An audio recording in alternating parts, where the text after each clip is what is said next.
Wa nusalli wa sallim ala rasulil karim wa ba'd. Assalamualaikum warahmatullahi wabarakatuh. Keutamaan menginfakkan harta. Hadis yang ke-11. Dan Abi Hurairah radhiyallahu anhu qala Rasulullah sallallahu alaihi wasallam ghufira limra'atim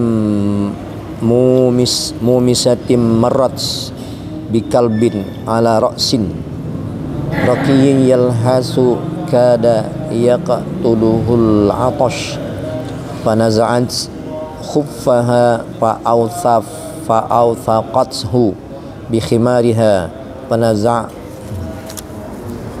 fanaza'at lahu minal ma' faghufira laha bidzalika qila inna lana fil bahaim ajra qala fi kulli dhi kabidin ratbatin ajrun.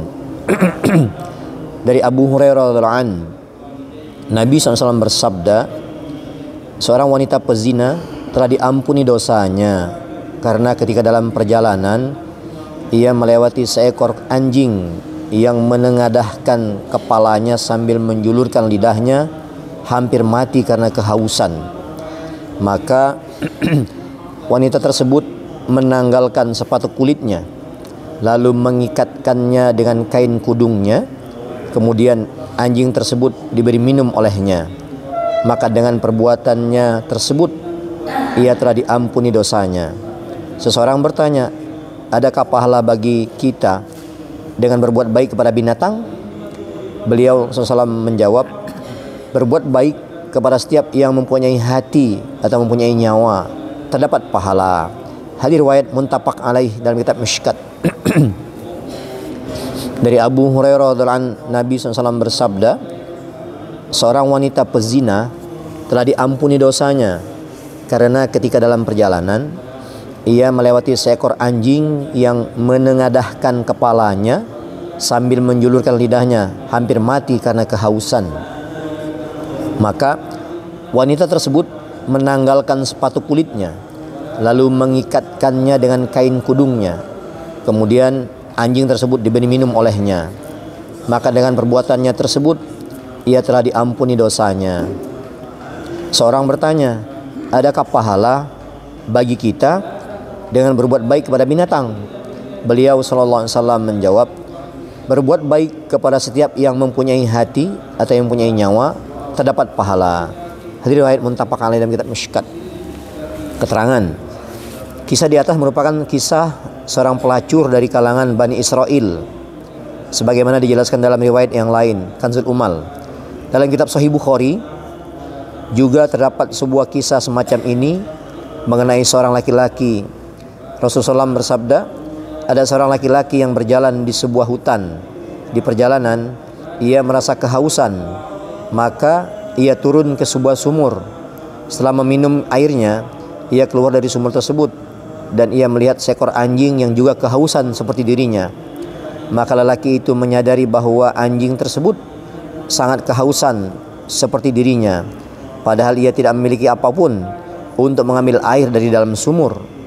Maka ia membuka kaos kaki kulitnya dan turun ke dalam sumur tersebut.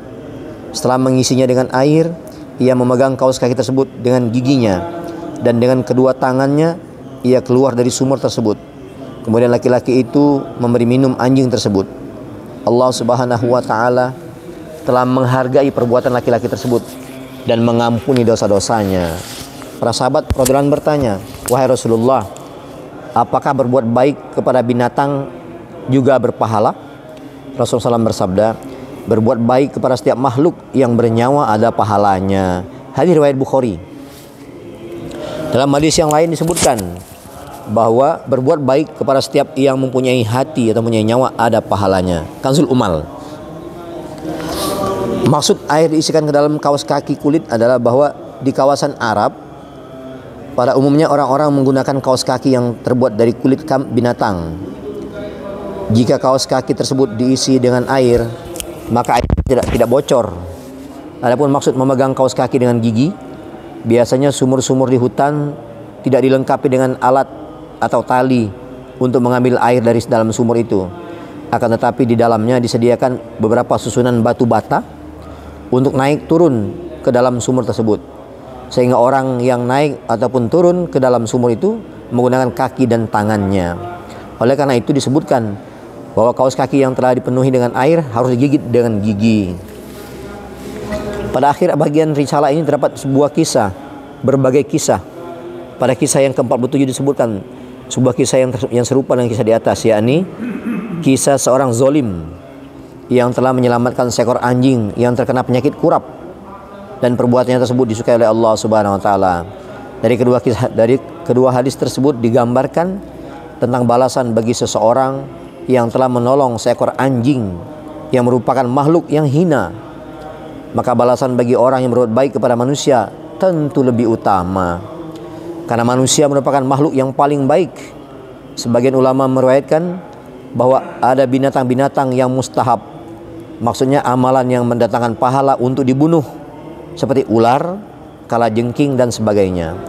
Tetapi sebagian ulama yang lain menyatakan bahwa anjuran membunuh binatang-binatang tersebut bukan berarti kita tidak diperbolehkan memberinya minum dengan air ketika mengetahui binatang tersebut dalam keadaan kehausan. Sebagai kaum muslim, seandainya kita terpaksa membunuh seekor binatang karena suatu sebab, kita diperintahkan agar memilih cara yang baik dalam membunuhnya. Kita dilarang memotong bagian dari anggota badan binatang yang hendak dibunuh. Dalam kitab Fathul Bari. Dari kedua hadis di atas dan dari hadis yang lain dapat kita ketahui bahwa apabila Allah SWT menyukai suatu amalan seseorang dan dengan keberkahan amalan tersebut, maka semua dosa orang yang mengamalkannya akan diampuni oleh Allah Subhanahu wa taala.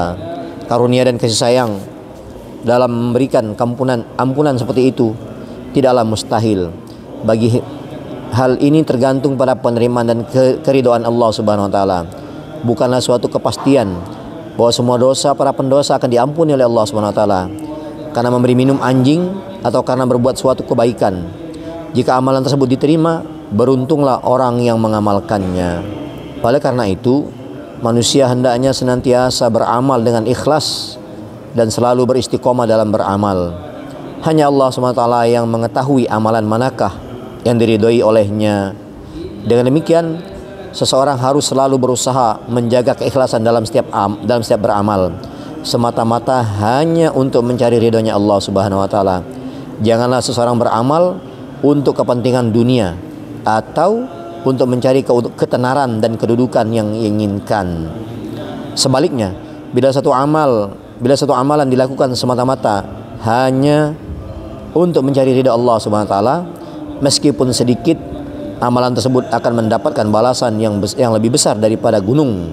Luqmanul Hakim telah menasihati anaknya, jika kamu melakukan suatu dosa, maka bersedekahlah, karena dengan sedekah itu dapat membersihkan dosa dan menjauhkan murka Allah Subhanahu wa taala. Dalam kitab Ihya Ulumuddin.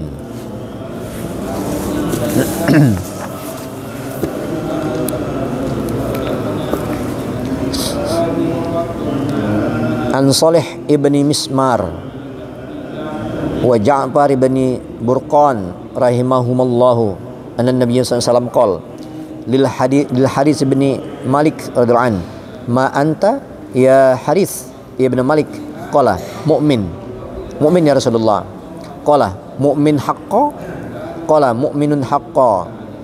Fa inna likulli haqqin haqiqah. Fa ma haqiqatul dzalik?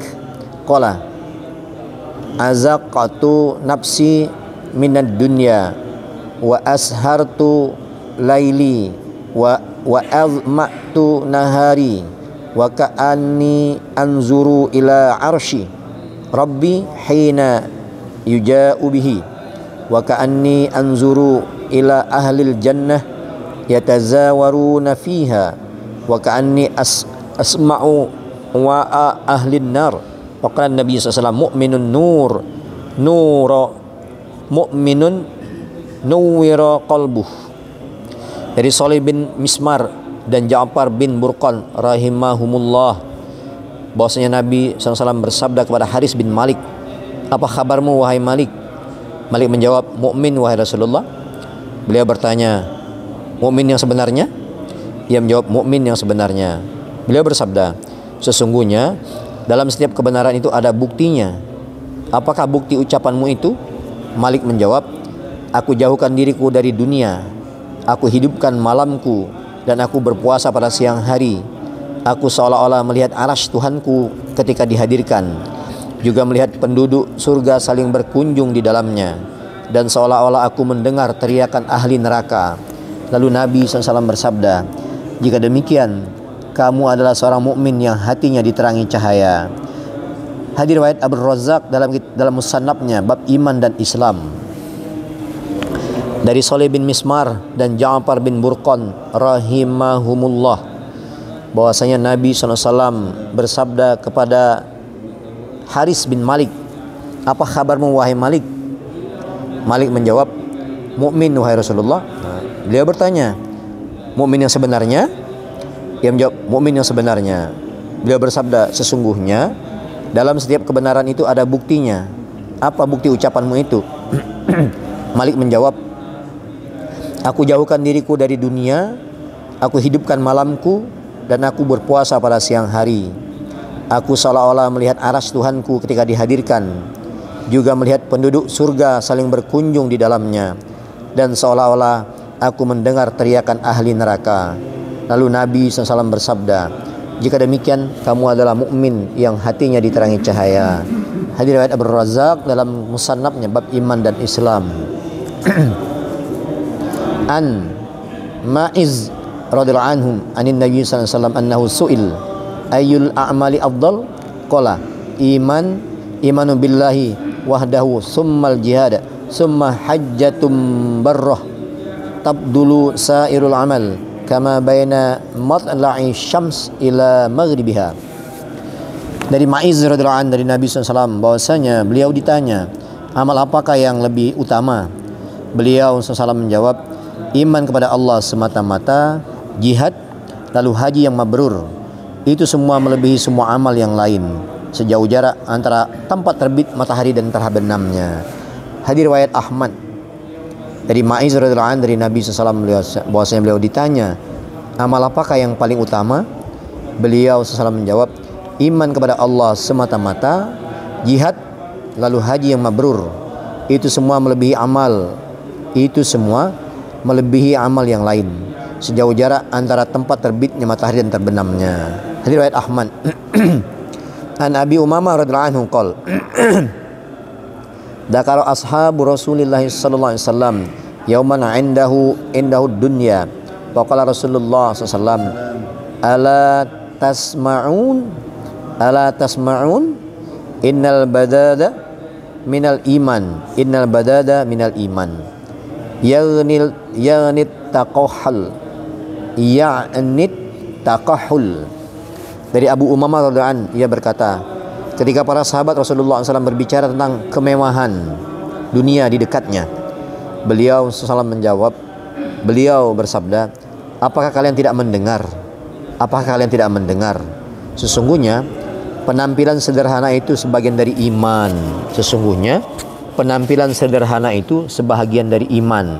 Yang beliau maksud adalah takahul. Hadis riwayat Abu Daud. Dari Abu Umamah radhiyallahu anhu, dia berkata, ketika para sahabat Rasulullah SAW berbicara tentang kemewahan dunia di dekatnya, beliau bersabda, apakah kalian tidak mendengar? Sesungguhnya penampilan sederhana itu sebahagian dari iman. Yang beliau maksud adalah takahul. Hadis Abu Daud. Keterangan penampilan sederhana, bazazah dalam bahasa Arab, adalah penampilan yang lusuh dan tidak mengenakan pakaian mewah. Manakala kata takahul, ahli bahasa Arab berkata, mutakahhil adalah orang yang kulitnya kering disebabkan payahnya kehidupan dan meninggalkan kemewahan. Dalam kitab Riyadhus Shalihin.